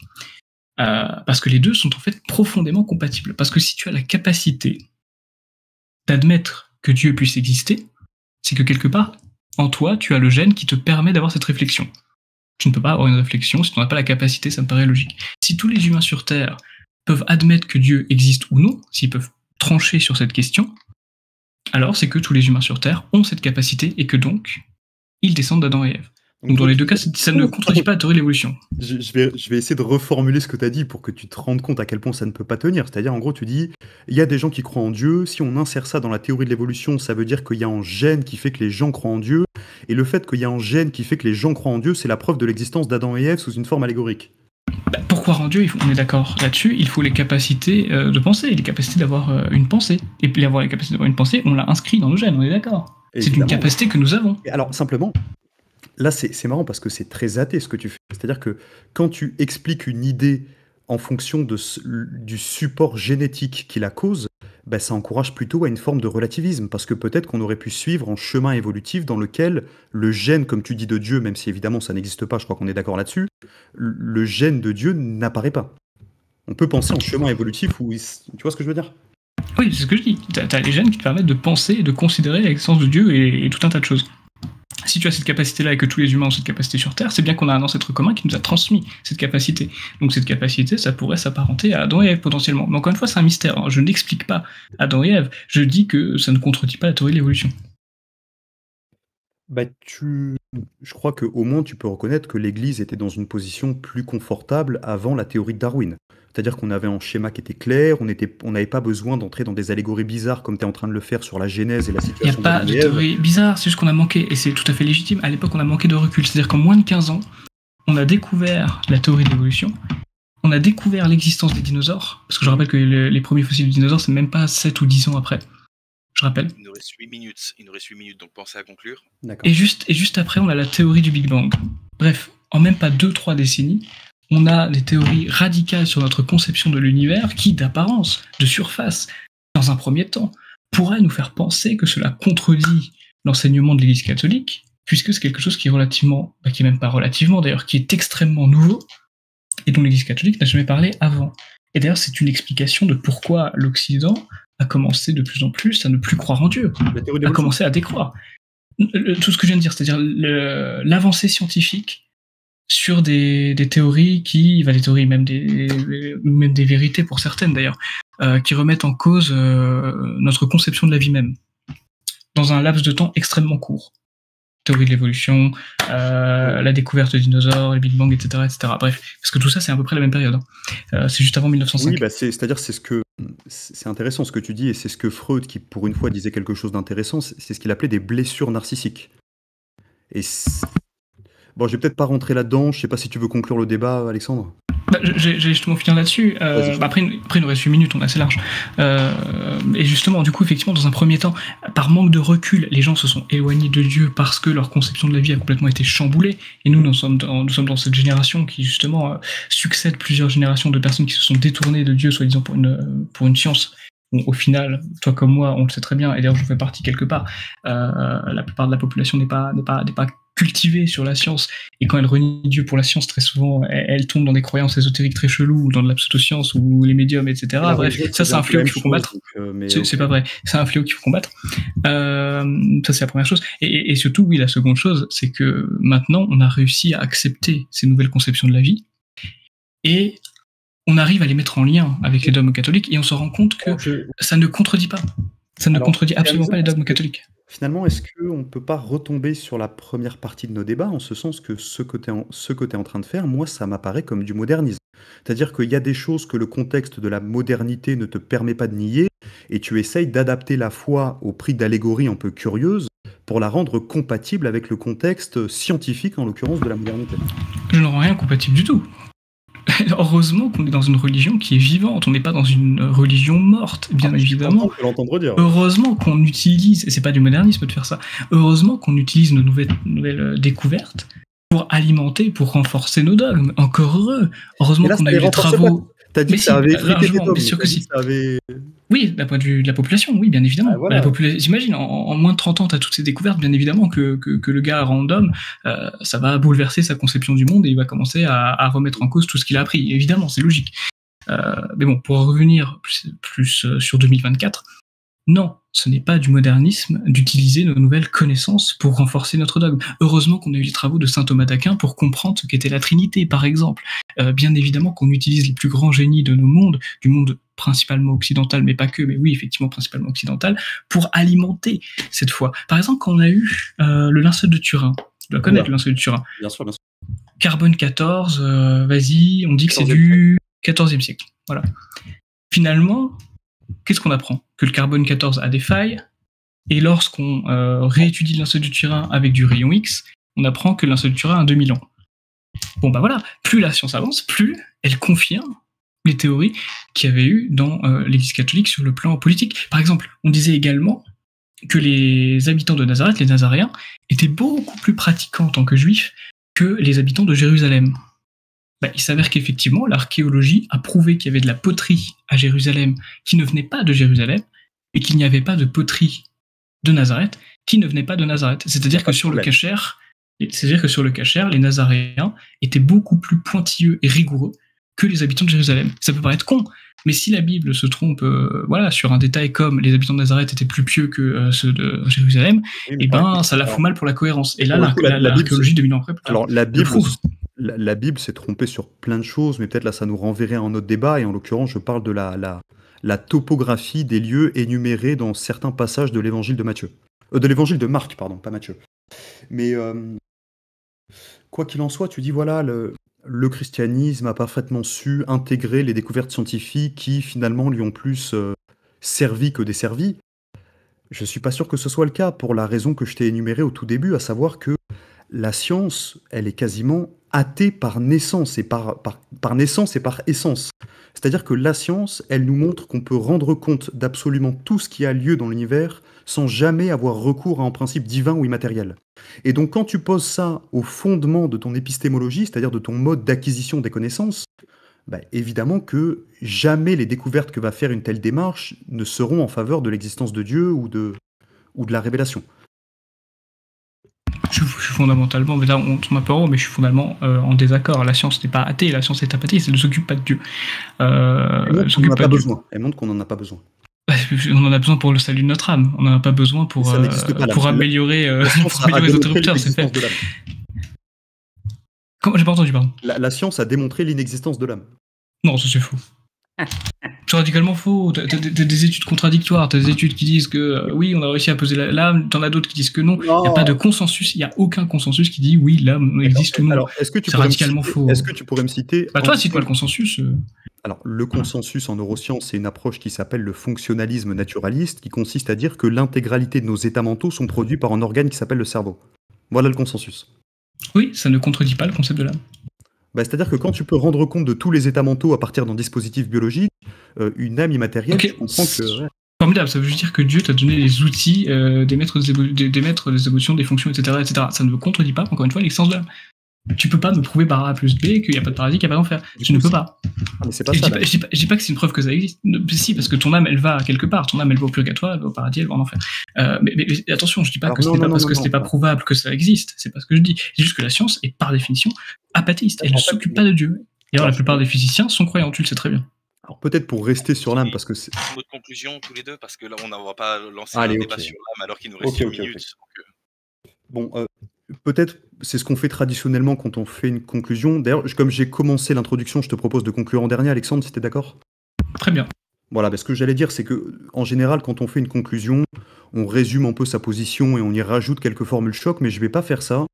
Et je vais simplement te dire, m'adresser à toi, Alexandre, et aux gens de ton mouvement politique, et dire que l'agressivité que j'ai pu montrer avant le débat et un petit peu pendant, en fait, c'est une agressivité qui traduit une certaine manière de l'affection. Parce que, en fait, sur beaucoup de points politiques, on est d'accord. Mais simplement, je déplore que dans ton logiciel mental et dans le logiciel mental des gens qui adhèrent à ton parti, il y a une doctrine qui s'appelle le catholicisme qui oriente plutôt les gens vers la gauche et d'autre part qui, je pense, est erronée. Et aussi, je pense que le catholicisme aujourd'hui, comme projet politique, est systématiquement condamné à perdre. Donc c'est pour ça que je pense qu'aujourd'hui, il faut repenser les catégories de droite à l'aune de quelque chose qui ne soit plus chrétien parce que le christianisme a échoué et qu'il ne reviendra pas. Je vais conclure à mon tour. Donc moi de mon côté, mais ça je m'en doutais, je sais pas si j'ai eu l'air agacé à certains moments, mais comme je l'ai un petit peu dit en introduction, je trouve ça dommage qu'on fasse la confusion entre modernisme et catholique. Je trouve ça dommage qu'on fasse la confusion entre la tradition non conciliaire, la tradition conciliaire. Toutes ces confusions sont légitimes puisque l'Église catholique est actuellement dans un état assez chaotique. Je pense que ce n'est pas abusé de dire ça. Bien évidemment, comme je le disais tout à l'heure, c'est facile de soutenir l'Église catholique quand elle est glorieuse. C'est un peu moins facile de la soutenir lorsqu'elle est comme aujourd'hui. Donc, personnellement, j'ai l'espérance que ça s'améliore. Et j'espère que cette amélioration prouvera définitivement qu'on peut parfaitement être de droite et catholique. On n'en a pas parlé, mais pendant la Seconde Guerre mondiale, il y a eu un certain lien entre le catholicisme et certaines idéologies qui ne sont pas classées à gauche. J'irai pas là-dedans, sinon j'irai en garde à vue comme toi. Et voilà, c'est ça. J'irai pas là-dedans non plus. T'as tout à fait compris. Et je pense fondamentalement que si tout le monde peut se reconnaître dans le catholicisme et que tu vois que des gens de gauche, quelque part, je trouve ça assez beau, puisque le catholicisme a pour vertu de vouloir donner le salut au plus d'âmes possible. Et je pense fondamentalement que le catholicisme est une manière de préserver son identité, est une manière de préserver sa culture et surtout de ne pas remplacer notre culture par une autre qui serait plus barbarisante ou plus LGBTisante. J'en dis pas plus là-dessus et j'étais ravi de faire ce débat. J'allais dire animer parce que j'ai l'habitude d'animer des émissions sur ma chaîne YouTube, mais non, là cette fois-ci j'étais pas animateur, j'étais débatteur. Même si sur la science, je pense que ça s'est vu que j'ai beaucoup pêché sur la cosmologie. Mais sinon, j'ai quand même apprécié le moment. Ouais, c'était super. Merci à toi de t'être rendu disponible. C'était très agréable et j'espère à bientôt, Alexandre. À bientôt, Manos. Merci Alexandre. On a 59 personnes dans l'audience, ce qui est vraiment pas mal compte tenu du fait que le débat était complètement improvisé et qu'il est minuit 42. Je rappelle au public que vous allez pouvoir voter pour le gagnant de ce débat. Donc, il faudra donner une note pour la rhétorique et pour les arguments de chacun des deux débatteurs entre 0,5 et 5. Je rappelle également que les notes de 0,5, 1 et 5 doivent être justifiées à l'écrit. Et qu'il faut avoir assisté à l'intégralité du débat avec une marge de tolérance d'environ 15 minutes pour pouvoir voter.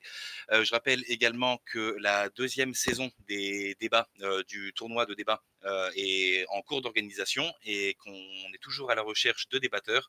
Donc, si ça vous intéresse de monter dans l'arène comme ce à quoi vous venez d'assister, contactez Boros et on organisera ça avec vous. Donc, c'est des débats en principe de 90 minutes. 1 contre 1, le sujet est libre, déterminé par les débatteurs eux-mêmes. Et donc le système de vote est le même que celui que je viens d'expliciter. Je profite aussi de ce temps pour dire que Monos a une chaîne YouTube qui traite de philosophie. Je mets le lien dans le chat. Est-ce que je sais qu'il est assez tard, est-ce que vous êtes OK pour faire monter d'autres personnes pour des questions je précise aussi que Alexandre aussi a une chaîne YouTube. Et Alexandre a une chaîne YouTube et je vais me débrouiller pour poster le lien dans le... Ok, merci beaucoup. J'étais pas au courant, donc merci. Donc bon, c'était parfaitement improvisé, il y a eu pas mal de digressions, on n'a pas parlé uniquement de gauche-droite, on a parlé aussi de l'existence de l'âme, des raisons cosmologiques, de croire ou de ne pas croire en l'existence de Dieu. Mais bon, je pense que c'était pas plus mal de laisser la discussion tourner dans ce sens-là, puisque c'était assez cordial dans les deux sens. Alors on a Vito qui vient de lever la main et que je vais faire monter tout de suite. Aussi, je rappelle aux gens qui sont sur le point de voter que les votes doivent tenir en compte uniquement ce qui a été dit pendant le débat et pas ce qui est dit pendant la séance de questions qui a lieu en ce moment. Salut Vito. Ok. Ouais, salut. C'était une question pour Alexandre pour essayer de rester dans le thème vraiment du début par rapport à ce que disait Monos. Est-ce que tu penses pas que la force d'adopter et d'affirmer ses propres valeurs, c'est que dans l'hypothèse où le pape fasse des prescriptions, qu'elles soient dogmatiques ou non dogmatiques, à la communauté des croyants qui vont contre tes valeurs morales et tes valeurs politiques, quand tu affirmes tes propres valeurs et que tu ne les fais pas reposer sur un livre sacré ou les paroles d'une communauté, au moins tu n'as pas à être sous l'influence d'une tierce personne finalement. C'est une bonne question et effectivement le pape, faut le voir, moi je le vois comme ça, comme le chef d'État du Vatican. C'est un chef d'État et en tant que chef d'État, il fait de la politique. Lorsqu'il va à Marseille et qu'il chouine en disant qu'il faut accueillir les gentils migrants nigériens en France, moi je pense que c'est une erreur fondamentale parce que je suis en désaccord politique avec lui. Je suis pas en désaccord théologique. Et c'est vraiment très important de distinguer déjà le pape de Jésus, puisque ce serait de l'idolâtrie de penser que tout ce que dit le pape ou une personne religieuse serait la vérité absolue, bien évidemment. Le pape est inspiré lorsqu'il parle du dogme. S'il te conseille à ses diacres, à ses prêtres, etc., à ses cardinaux, à ses évêques, de bénir les couples homosexuels, en soi, moi, je peux trouver ça un peu maladroit de le formuler comme ça. Mais du moment qu'il ne reconnaît pas les unions homosexuelles, ce serait déjà pas mal. S'il bénit les couples homosexuels pour qu'ils retrouvent un chemin qui soit plus en correspondance avec ce que veut la vie catholique, c'est très bien. Si un jour, mais normalement ça se fera pas, c'est pas possible normalement, si un jour il approuve les mariages homosexuels, là il y aurait un gros problème.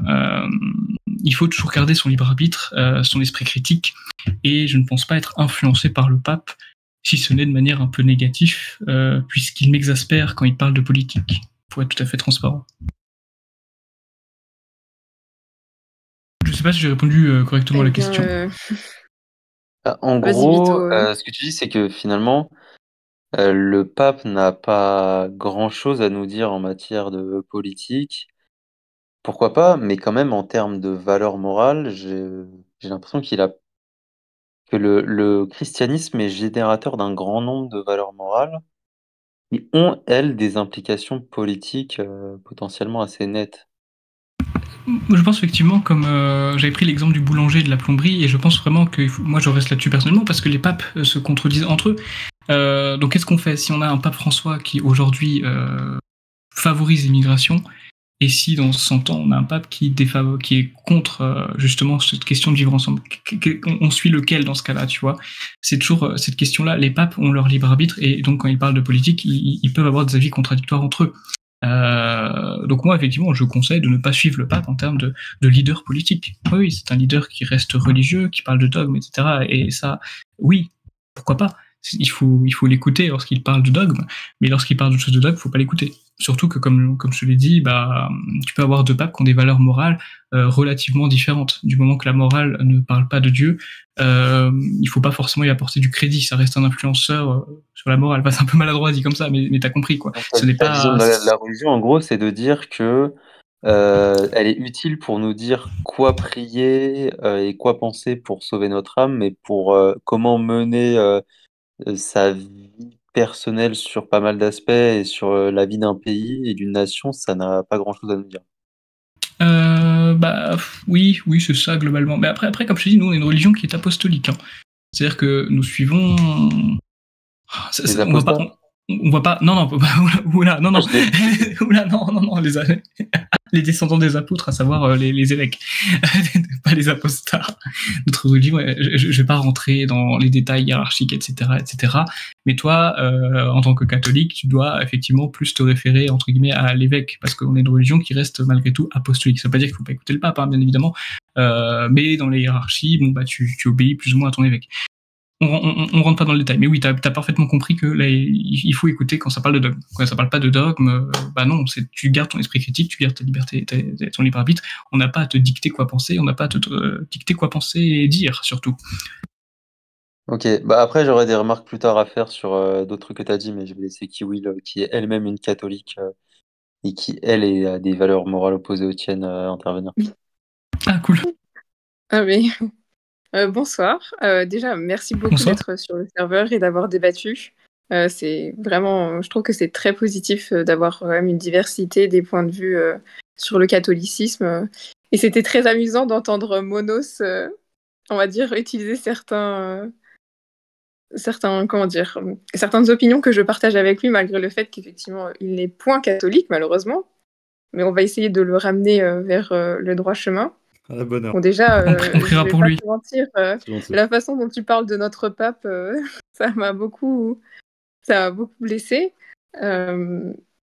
Parce que on sait bien effectivement que certains de nos papes se contredisent, mais on a justement dans notre tradition catholique quand même ce respect et le savoir du fait que quand même c'est l'Esprit Saint qui est venu les réveiller et qui leur a donné cette position particulière pour nous guider.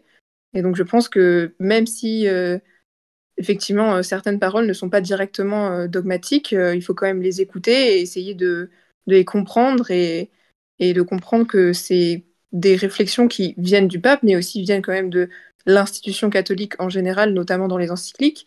Et notamment, je voulais revenir un peu, si tu me le permets, sur le débat de base qui était de discuter si notre foi, si notre religion était portée plus vers un courant politique que d'autres.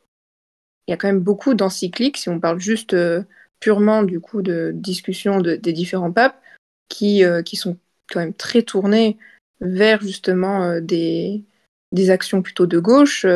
On peut avoir le Centesimus avec aider les pauvres, l'Évangélie de François, la critique des injustices économiques avec le Rerum Novarum. Mais bien évidemment, on pense énormément actuellement avec la COP29 au Laudato Si sur l'écologie. Il y a aussi les défenses des travailleurs. Je te laisse continuer, mais juste avant, je fais juste une petite remarque. Tu es au courant que c'est à cause de ça que l'Église catholique est en train de crever actuellement? Moi, je pense pas. Je pense qu'au contraire, il y a un renouveau catholique qui vient du fait que... alors moi, je travaille dans le comité Anastasis, enfin, je fais partie des relectrices, donc je pense qu'au contraire, cet renouveau de gauche est le renouveau catholique qui va nous faire justement perdurer dans le temps plutôt que d'être dans une sorte... j'aime pas trop dire que les traditions sont on va dire, dans l'obscurantisme, mais une certaine partie, on va dire. Et donc je pense que c'est plutôt eux qui nous empêchent d'avancer. C'est eux qui nous ont empêchés d'avoir justement cette connexion avec les autres chrétiens, notamment les protestants. Et je suis totalement d'accord que l'évangélisation protestante qui nous a influés nous a apporté aussi certaines plaies. Je ne vais pas te mentir. Mais je pense aussi qu'ils nous ont permis justement de nous relever en partie. Et on peut le voir notamment en Belgique et en Allemagne où il y a un réel renouveau de la foi, notamment une foi qui est plus progressiste. Du coup, je vais répondre à ça. Alors, je vais essayer de répondre dans l'ordre où tu as posé oui, les désolé, j'ai graines, parlé le questionnant. Oh, c'est un plaisir, il n'y a pas de problème. Il n'y a pas de problème. Oui, premièrement, effectivement, tu peux écouter le pape quand il parle de l'accueil de migrants ou de l'écologie, etc., etc. Mais ce que je voulais dire pour rassurer la personne d'avant, c'est que ça ne fait aucune figure d'autorité en termes de pensée, en termes de politique. Et ça, c'est très important à garder. Tu n'es pas excommunié si jamais tu n'es pas écolo et que tu n'accueilles pas les migrants. C'est très important. Heureusement. Oui. Heureusement. Ah, bien sûr. On est d'accord. Et c'était bien surtout sûr. Sur la question du dogme. Donc je ne sais pas si la personne était catholique, mais en tout cas, elle ne doit pas s'inquiéter si jamais elle pense comme moi. Elle ne sera pas excommuniée, elle n'ira pas en enfer. Ce sont des questions différentes. Oui. Mais sur ça, on est totalement d'accord. Mais je vais revenir quand même sur parce que j'ai dit quelque chose d'un peu triste. J'ai dit que l'Église catholique elle se remet certes, mais je vais revenir après sur cette partie. L'Église catholique est en train de crever parce qu'elle a joué justement sur le côté moderniste. Parce que l'Église catholique n'arrive plus à défendre correctement ses dogmes et qu'elle n'arrive plus à les transmettre, alors les gens se désintéressent du catholicisme ou pire, se convertissent à l'islam, à l'orthodoxie, au protestantisme. Et c'est ça que je lui reproche. Ok, elle s'intéresse au COP29. Ok, pourquoi pas. Ok, elle dit qu'il faut accueillir les migrants. Ok, pourquoi pas. Rappelle-nous les dogmes. Rappelle-nous pourquoi le purgatoire existe, pourquoi il y a le paradis, pourquoi il y a l'enfer. C'est ça qui est important. Et les gens sont absolument perdus, ils ont besoin de cadres. Et là où tu as raison, c'est qu'il y a un regain du catholicisme, sauf que dans ce renouveau, il n'y a jamais eu autant de nouvelles conversions pour justement les chapelles traditionnelles. L'Institut du Bon Pasteur, l'Institut Christ-Roi, la Fraternité Sainte-Famille, etc., etc.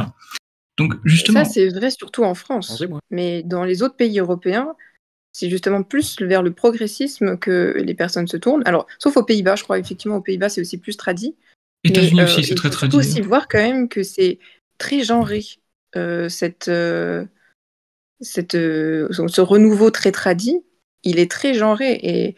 Et je pense que ne pas avoir une analyse sociologique, on va dire, de justement ce comment ça, il est genré ? Est-ce que tu peux détailler ? Alors, moi, j'avais vu quelques statistiques, et là, je vais parler surtout d'expérience. Les néophytes qui arrivent, on va dire, en école tradie, c'est majoritairement des hommes blancs qui sont effectivement désabusés du système actuel et qui se tournent vers une solution identitaire radicale. c'est pas radical. Je rappelle que le catholicisme, c'est la tradition. Hein. Si rappeler les traditions, c'est radical. C'est la traduction, sauf que toi, tu ne veux pas écouter le pape. En tant que politicien, en tant que politicien, le pape ne fait pas partie de mes modèles politiques, oui. Mais j'ai encore le droit. Ça m'excommunie pas automatiquement. Ah non, moi je ne parle pas de l'excommunier. Je dis que... J'ai le droit en tant que catholique. Avoir...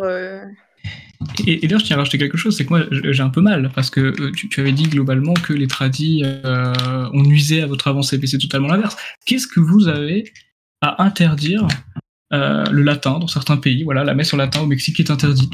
Je sais pas pourquoi. Aux États-Unis aussi, il y a un combat contre le latin. Qu'est-ce que vous avez contre le latin? Pourquoi est-ce qu'en France, beaucoup de diocèses interdisent les baptêmes en latin? Pourquoi je peux pas me faire baptiser en latin en Côte d'Or?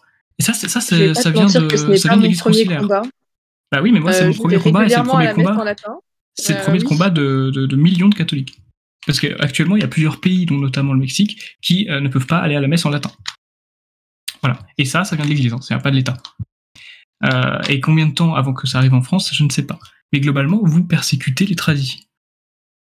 C'est vous qui empêchez l'avancée globalement du catholicisme. Pourquoi est-ce qu'il y a beaucoup de catholiques tradis qui se barrent en orthodoxie? Parce que en orthodoxie, c'est pas un pays, mais se barrent dans la religion orthodoxe. Parce que les orthodoxes, la religion orthodoxe arrive à défendre son dogme, arrive à défendre ses croyants, ne les laisse pas de côté, ne les persécute pas, leur interdit pas de pratiquer leur religion. Le problème, c'est plus que la majorité des prêtres actuels ne sont pas formés selon votre pratique. Il faudrait vérifier. On a la même pratique. Faire la messe en latin, ce n'est pas la même chose que faire la messe. T'as dit que t'as la messe en latin. Ce qui compte, c'est la messe tous les dimanches. Sur latin en français, c'est secondaire. Vous voyez, au moins, nous, chez les athées, on est une communauté unifiée, on n'a pas de guéguerre de chapelle, on s'aime tous les uns les autres. Mais vous n'êtes pas unifiés du tout. Vous n'êtes pas unifiés. Nietzsche, sur sa critique de la médiocrité chrétienne, il a été réfuté. Oui, Nietzsche réfuté, oui, c'est à la bonne heure. Mais tu ne trouveras aucun antiraciste athée, par exemple, ici. Non mais désolé, les athées, vous êtes. Il y en a, ils font genre, ils sont paganistes, c'est assez gênant d'ailleurs. Ils prient le corbeau d'Odin. C'est insupportable. Mais ils sont athées parce qu'ils y croient pas. Alors mais non, ils sont pas athées. Mais ils y croient pas en Odin. C'est une catastrophe. Oui, du coup, je vais faire avoir répondu à tes questions. Oui. Laisser la parole à bonjour tout le monde. Bien, bonjour. Salut Herbé. Bonsoir. Salut Herbé. Alors, j'ai un petit truc à dire. Tu lui coupes la parole? Ils sont beaux les Par chrétiens. contre, Alexandre, arrête de faire l'ancien parce que j'ai dit bien bonjour en fait. MV, c'est l'élève de MV. Ok. Ouais, mais tu coupes la parole à quelqu'un qui pose la question et tu me parles mal, Oui, donc je te prierai d'attendre ton tour, sinon je réponds pas à ta question. D'accord, on n'est plus en 1980 avec ton chapeau. Voilà. Alors c'est pas 1980 le Panama. D'accord. Du coup, j'aimerais rajouter quelque chose. Quand tu as parlé c'est pas à toi de parler, c'est pas à toi de parler. Tu laisses la personne parler et après c'est à toi. Alexandre, si je veux. Non, mais un peu de discipline, Et ensuite. Tu laisses Sœur Kiwi parler et ensuite tu prends la parole. Tu attends ton tour. Tu fais pas. Voilà, là t'es pas à la CAF là. Pourquoi tu parles? Elle vient de me dire. Et c'est une frère chrétienne, il n'y a pas de CAF là, respecte-la, Alexandre. Elle avait fini. Passer la parole. Oui, Kiwi l'a consenti à passer la parole. Non mais. Voilà, merci. Mais pourquoi vous l'avez descendu, la pauvre? Bref, du coup, elle m'a laissé parler. Maintenant, j'aimerais te parler à Alexandre. Tu sais pourquoi ils ont enlevé les messes en latin, d'accord? Pourquoi ils l'ont enlevé? Pourquoi l'Église a refusé la messe en latin, s'il te plaît?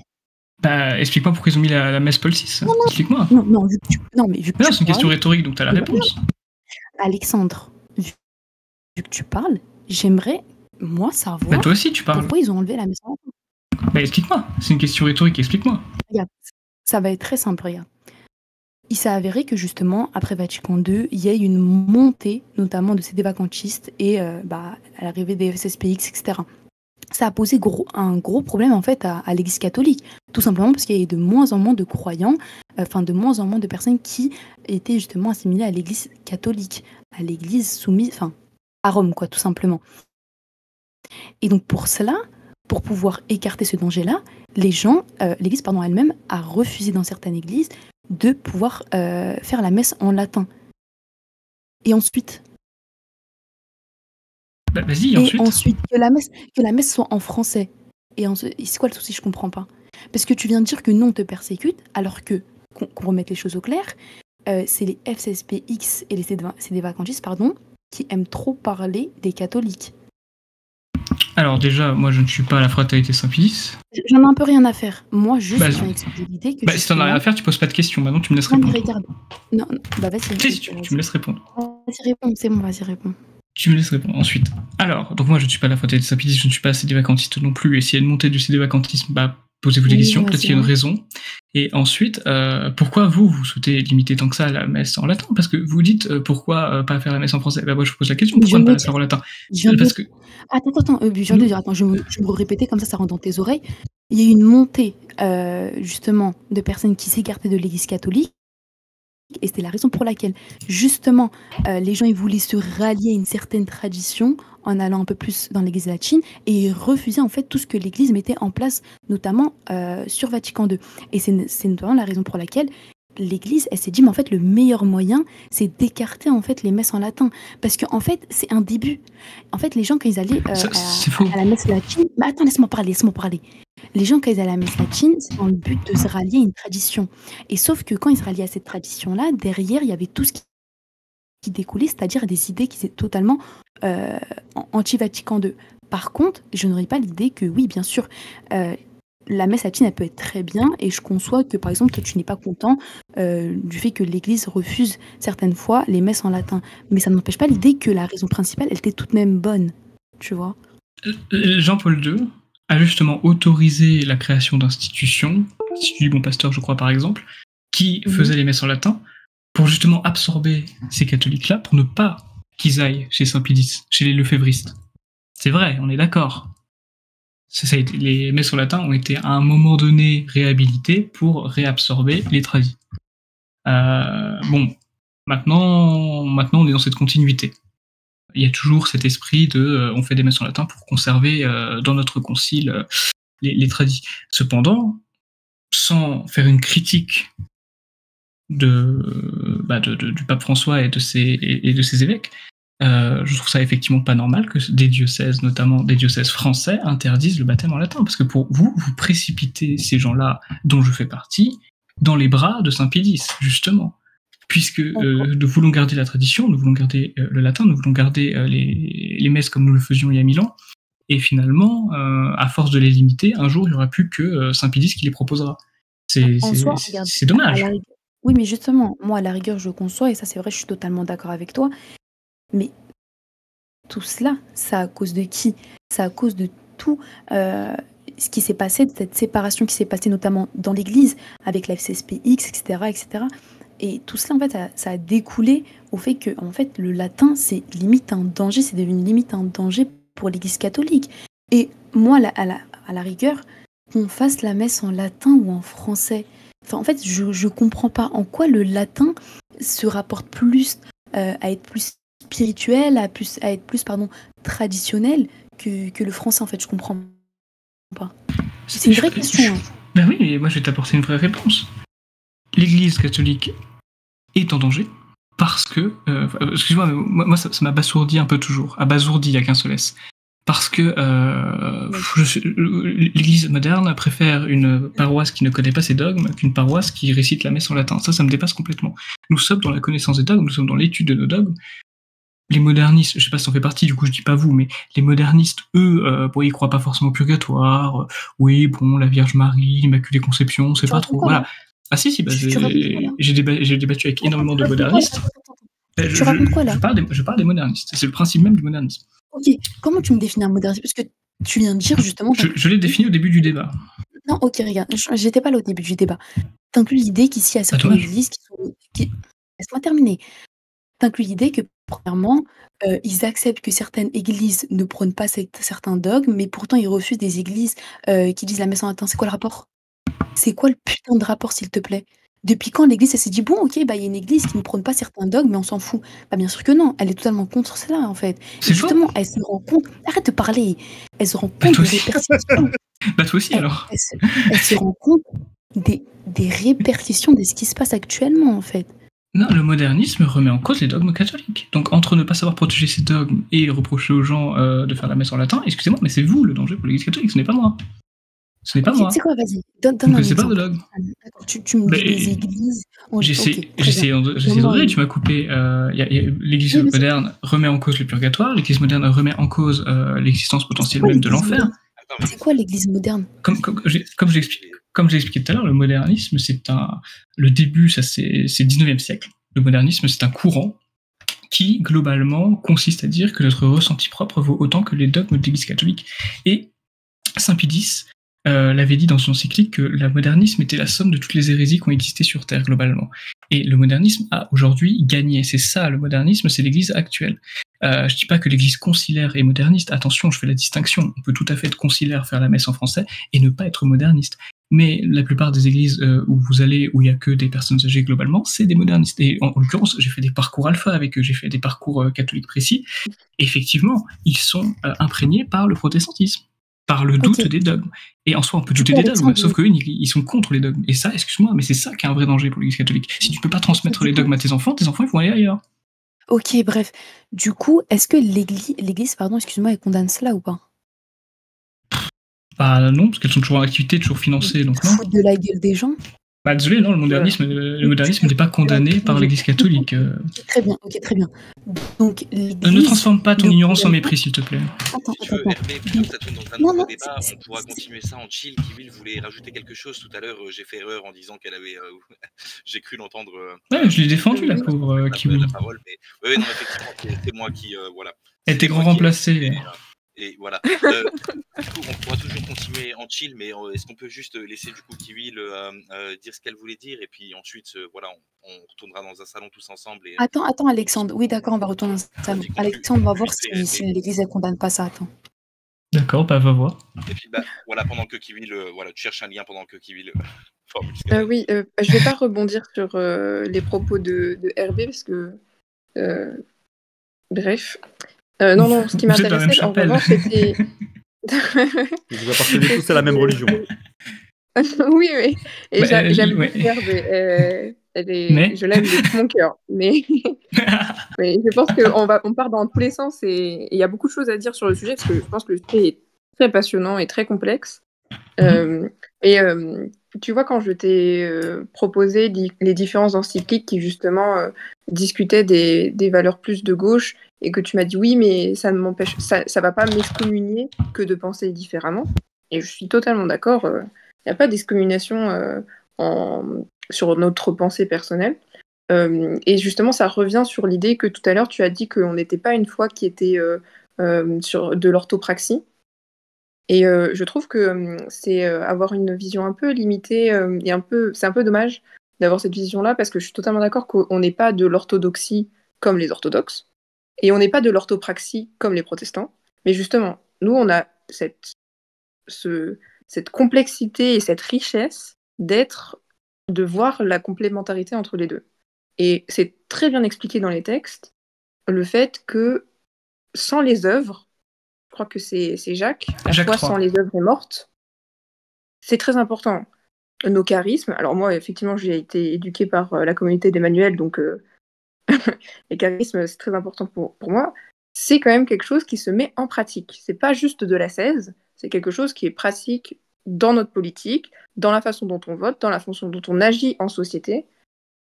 Oui, on est de la prière, et oui, on est de l'étude des textes, mais on est aussi des actions. Oui, tout à fait, Jacques III. D'ailleurs, je l'ai dit tout à l'heure dans le débat, un catholique qui ne pratique pas, c'est comme un végétarien qui mange de la viande.